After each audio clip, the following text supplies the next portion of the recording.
number of years ago, they had a major problem at Glen Canyon Dam.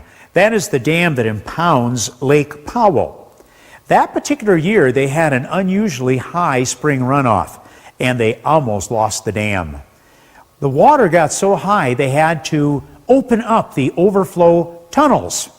And when they did that, everything was going just right, just as planned, until all of a sudden they started noticing something.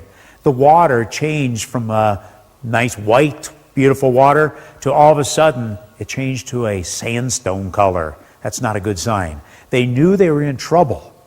So they started noticing not only the water deepening and deepening in color, but they also noticed blocks of material being thrown out of the tunnels as well. They finally shut this thing off, and they realized what had happened.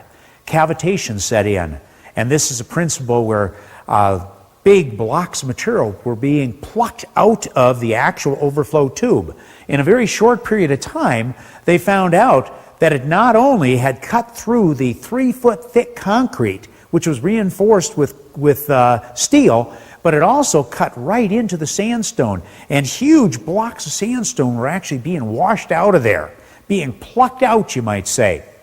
When they looked at it, they found out they had an erosion in just a very short period of time. It was massive. A whole cubic basketball court of material was taken out of there.